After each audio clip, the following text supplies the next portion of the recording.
तो यार चलते हैं यार, अब हम लोग एक्सरसाइज 1.2 की तरफ चलते हैं, क्योंकि ये फंडामेंटल थ्योरम ऑफ अरिथमेटिक में जितना पढ़ाना था मैंने आपको पढ़ा दिया। ठीक है, तो चलो यार, स्वागत है आपका और हमारा आपके और हमारे प्यारे से channel learning in smart way by yes. Okay, तो मजा आ रहा होगा, मैं उम्मीद करता हूँ लॉकडाउन में भरपूर आनंद ले रहे हैं, और आनंद तो लेंगे क्योंकि ट्रिग्नोमेट्री भी खत्म हो चुका है और रियल नंबर भी खत्म होने वाला है। और उसके बाद हम लोग शुरू करने वाले फिजिक्स का lecture number 1, that is light नहीं, करंट इलेक्ट्रिसिटी करते हैं ना, उसमें मजा आएगा, करंट वरंट के बारे में पढ़ेंगे। ओके, तो चलो यार एक्सरसाइज 1.2 शुरू करते हैं।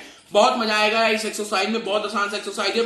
पहला क्वेश्चन है, express each number as a product of its prime factor. भाई फंडामेंटल थ्योरम ऑफ अरिथमेटिक पढ़ा है ना, नहीं पढ़ा तो जल्दी से जाओ लेक्चर नंबर 4 देख के आओ। ओके चलो, 7 मिनट का तो वीडियो है, बहुत छोटा छोटा मैं वीडियो बना रहा हूँ कि आपके लिए लेंदी ना हो, क्योंकि यार बहुत लड़के ना ज्यादा देर तक बैठ के पढ़ नहीं पाते हैं, इसलिए मैं सोच रहा हूँ छोटा छोटा वीडियो बनाओ, बट पूरा पढ़ा रहा हूँ इसलिए नंबर ऑफ लेक्चर ज्यादा हो जा रहे हैं, बट एक एक लेक्चर का जो ड्यूरेशन है काफी कम है। ओके, तो आप आराम से देख सकते हैं। तो यार पहला क्वेश्चन है, express each number as a product of its prime factor. ठीक है, तो सबसे पहला क्वेश्चन उठाते हैं, 140 को आपको एक्सप्रेस करना है इसके प्राइम फैक्टर के रूप में। तो क्या करो यार, जो बच्चों वाला काम करते हैं हम लोग वही करो, इसको जल्दी से करो ना। 270 एलसीएम जैसे निकालो 235, और ये सॉरी ये तो 35 जाएगा ही नहीं, अब कितनी बार में जाएगा, 5 7 जा, और ये 7। ठीक है, तो आप 140 को कैसे लिख सकते हो, 140 equal to 2 into 2 into 5 into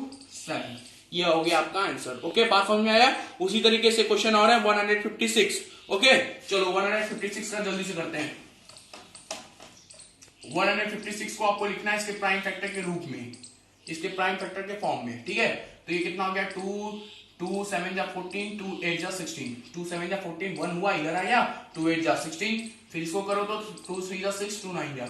अब ये देखो यार 3 3 3 1 जा 3, 3 जा 9, फिर ये 13 टाइम्स में, देखो ये सब प्राइम नंबर है, 2 भी प्राइम नंबर, 3 भी प्राइम नंबर, 13 भी प्राइम नंबर। ठीक है, फंडामेंटल थ्योरम ऑफ अरिथमेटिक ये भी बोलता है कि ये बात पे डिपेंड नहीं करता कि कंपोजिट नंबर को हम लिख रहे हैं प्राइम नंबर के रूप में, तो इस बात पे डिपेंड नहीं करता कि कितने ज्यादा प्राइम नंबर आ रहे हैं, एक ही तरह के प्राइम नंबर कितने बार आ रहे हैं, ऑर्डर पे डिपेंड नहीं करता है। जैसे कि 2 को ही बार बार लिखेंगे लेकिन 2 प्राइम नंबर है ना, यही बात बोलता है।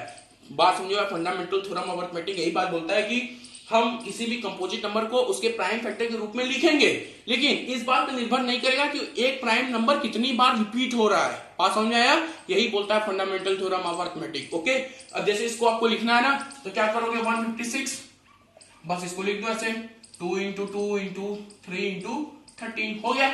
बात समझ में आया। एक क्वेश्चन और, अब क्या क्वेश्चन करा है यार, सब ऐसे ही तो करना है। ठीक है, तो चलते हैं क्वेश्चन नंबर 2 की तरफ। तो please pause the video to note it down, उसके बाद चलते हैं क्वेश्चन नंबर 2 की तरफ। तो चलो यार, क्वेश्चन नंबर 2 बोला है, find the LCM and HCF of the following pair of the integer and verify that LCM into HCF equal to product of 2 number.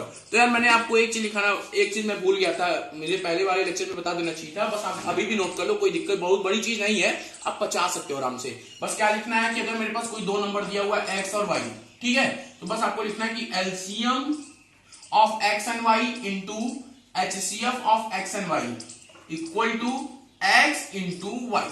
क्या बोला मैंने कि LCM of X and Y into HCF of X and Y equal to product of 2 number that is X and Y. जैसे मेरे पास 4 और 8 कोई number है, ठीक है, तो आप वेरीफाई करो 4 और 8 का एलसीएम कितना होगा, जल्दी से बताना, जल्दी से बताओ 4 और 8 का एलसीएम, जल्दी से निकाल लो ऐसे, 2 2 जा 4, 2 4 जा, 2 1 जा 2, 2 2 जा कितना आ गया, 2 2 जा 4, 2 जा 8।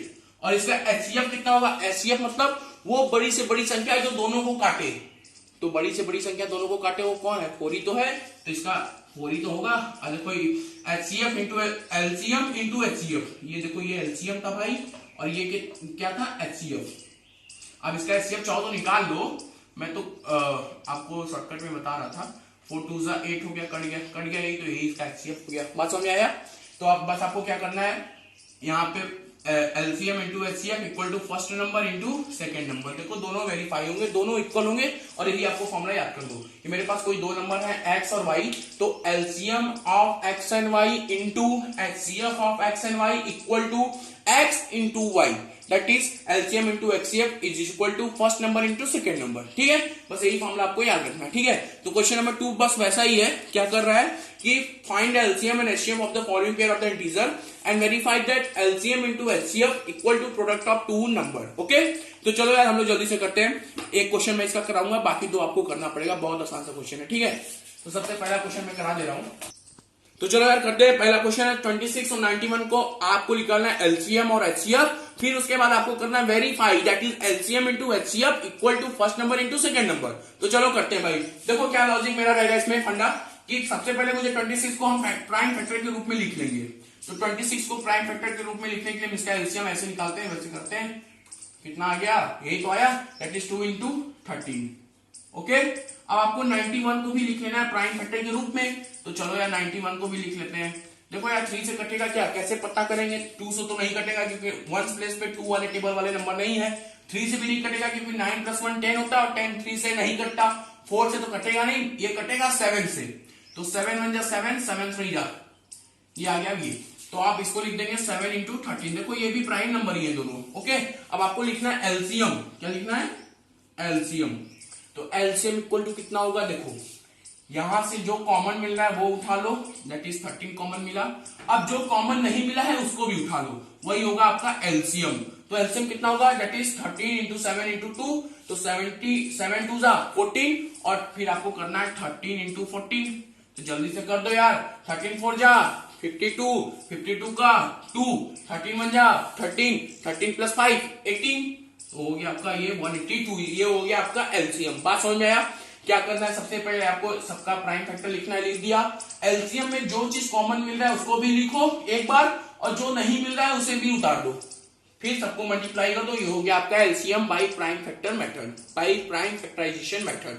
बात समझ में आया। नहीं आप निकाल सकते तो ऐसे ही निकाल दो 26 और 91 का एलसीएम, लेकिन आपको ऐसे ही करना चाहिए, बड़े क्लास में हो रहे हैं। ओके, तो आप ऐसे ही कर लो, 26 का ऐसे और 91 का प्राइम फैक्टर से आप एलसीएम निकालिए। बात यहाँ पे समझने वाली है कि जो कॉमन मिला मैंने उसको वहां लिख दिया, और जो कॉमन नहीं मिला मैंने उसको भी लिख दिया, ठीक है। और एचसीएफ में जस्ट इसका उल्टा करेंगे, जो कॉमन मिला है बस उसी को लिखेंगे, जो नहीं मिला है उसे नहीं लिखेंगे, ठीक है।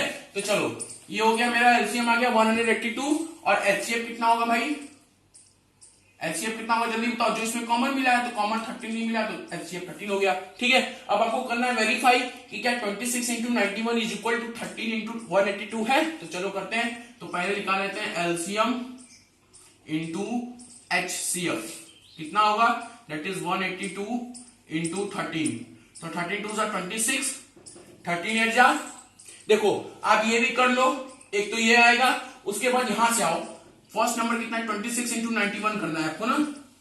तो 26 को आप लिख सकते हो 13 इंटू 2 इंटू 91, तो 13 इंटू इसको मल्टीप्लाई करोगे तो 182 ही होगा। तो ये देखो 13 इंटू 182 यहां से भी करोगे तो जो आएगा, और यहां से भी करोगे तो वही आएगा, मतलब LCM into HCF is equal to first number into second number, hence verify. बात समझ में आया भाई, कोई दिक्कत नहीं ना। तो अगर डाउट होगा तो कमेंट सेक्शन में जरूर बताना। वीडियो थोड़ा लंबा हो रहा है, तो मैं सोच रहा हूं कि अगले लेक्चर में आपको क्वेश्चन नंबर 3, कितने क्वेश्चन है यार, 3 से 7 है, तो बहुत आसान क्वेश्चन है, 3 4 5 मैं अगले लेक्चर में करा दूंगा, बाकी 6 और 7 एक अगले लेक्चर में खत्म हो जाएगा, ठीक है, ये वाला एक्सरसाइज, ठीक है। तो अभी तक के लिए इतना ही रखते हैं, बाद में अगले वीडियो में फिर मिलते हैं अगले लेक्चर में। ओके, तो टेक केयर एंड कोरोना से जरूर बचे रहें, सरकार के नियमों का पालन करें, ठीक है। अगले वीडियो में फिर मिलेंगे, बाय बाय।